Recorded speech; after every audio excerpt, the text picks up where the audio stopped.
पृथ्वी हमारे ब्रह्मांड का एक ऐसा ग्रह है जहां जीवन संभव है। यहाँ जीवन संभव होने का कारण पृथ्वी की सूर्य से एक सटीक दूरी के वायुमंडल में अनेक गैसों की सही मात्रा, ओजोन परत पृथ्वी को सूर्य के हानिकारक किरणों से रक्षा करता है। इसी जीवन धारण क्षमता के अनुसार पृथ्वी को धरती माँ कहा जाता है। आज इस वीडियो में मैं आपको पृथ्वी से जुड़े सभी रहस्य और इतिहासों को बताऊंगा।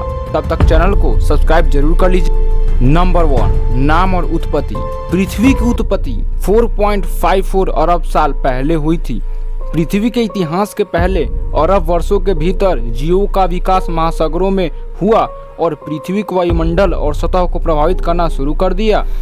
पृथ्वी अथवा पृथ्वी एक संस्कृत शब्द है जिसका अर्थ एक विशाल धारा है। ये एक पौराणिक कथा के अनुसार इसका नाम महाराज पृथ्वी के नाम पर रखा गया। इसके अन्य नाम भी है जैसे कि धरा, भूमि, धरित्री, रसा, बहुत सारे नामों से इसे जाना जाता है।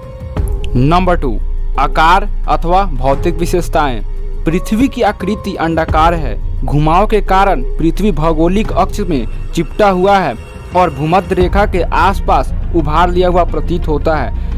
अगर केमिकल संरचना की बात करें तो पृथ्वी में आयरन 34.6%, ऑक्सीजन 29.5%, सिलिकॉन 15.2%, मैग्नीशियम 12.7%, बहुत सारे इसी प्रकार के तत्व पाए जाते हैं। पृथ्वी का घनत्व पूरे सौर मंडल में सबसे ज्यादा। नंबर 3, आंतरिक संरचना। जिस तरह प्याज के छिलके परतों के रूप में होते हैं, ठीक उसी प्रकार पृथ्वी का आंतरिक संरचना परतों के रूप में होते हैं। इन परतों को रासायनिक संरचना के आधार पर इसे भूपर्पटी, ऊपरी आवरण, निचली आवरण, बाहरी कोर और आंतरिक कोर कहा जाता है।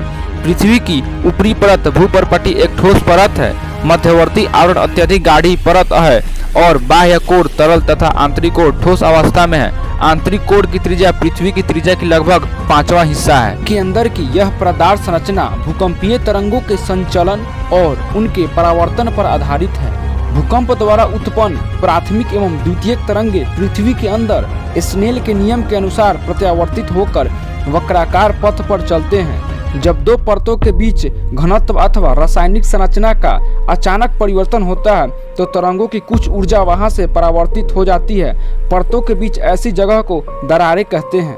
पृथ्वी का कठोर भूपटल कुछ ठोस प्लेटों में विभाजित हो जाते हैं जो निचले द्रव मेंटल पर स्वतंत्र रूप से बहते रहते हैं, जिन्हें विवर्तनिक प्लेटें कहते हैं। जैसे ही विवर्तनिक प्लेटें स्थानांतरित होती है, महासागर की परत किनारे के नीचे घटती जाती है।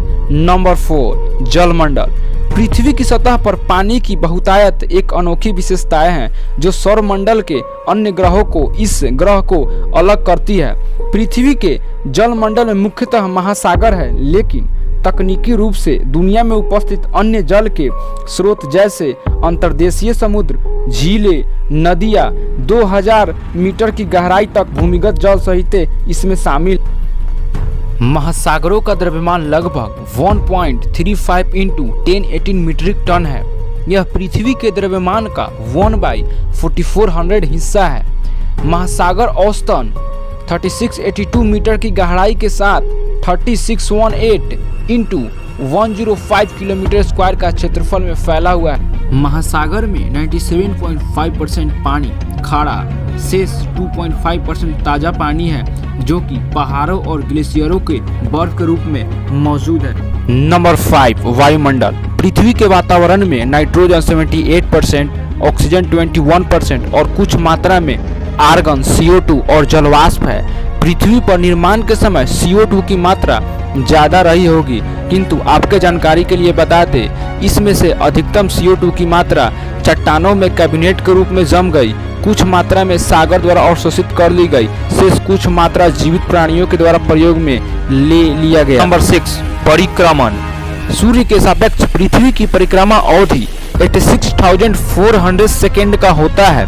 अभी पृथ्वी पर सौर दिन 19वीं शताब्दी की अपेक्षा प्रत्येक दिन 0 और 2 SIMS अधिक लंबा होता है, जिसका कारण ज्वारीय मंदी का होना माना जाता है। नंबर 7, उपग्रह। चंद्रमा पृथ्वी का एकमात्र प्राकृतिक उपग्रह है। यह सौर मंडल का 5वां सबसे विशाल प्राकृतिक उपग्रह, जिसका व्यास पृथ्वी का 1/4 तथा द्रव्यमान 1881 है। बृहस्पति के उपग्रह के बाद चंद्रमा दूसरा सबसे अधिक घनत्व वाला उपग्रह है। सूर्य के बाद सबसे अधिक आसमान में चमकदार निकाय चंद्रमा ही है। चंद्रमा पर गुरुत्वाकर्षण पृथ्वी के मुकाबले 1/6 है। यह पृथ्वी की परिक्रमा 27.3 दिन में करता है, इसलिए हम हमेशा चंद्रमा का एक ही पहल देखते हैं। यदि हम चंद्रमा पर खड़े होकर पृथ्वी को देखें तो पृथ्वी साफ साफ अपने घूर्णन पर दिखाई पड़ती। आपके जानकारी के लिए बता दें, पृथ्वी के करीब एक छोटा क्षुद्र ग्रह 20 साल में पृथ्वी चंद्रमा प्रणाली के लगभग करीब तक पहुंच जाता है। इस दौरान यह संक्षिप्त अवधि के लिए पृथ्वी की परिक्रमा करने लगता है। ऐसे ही नॉलेजफुल वीडियो के लिए वीडियो को लाइक, शेयर और चैनल को सब्सक्राइब जरूर कीजिएगा। मिलते हैं अगले वीडियो में।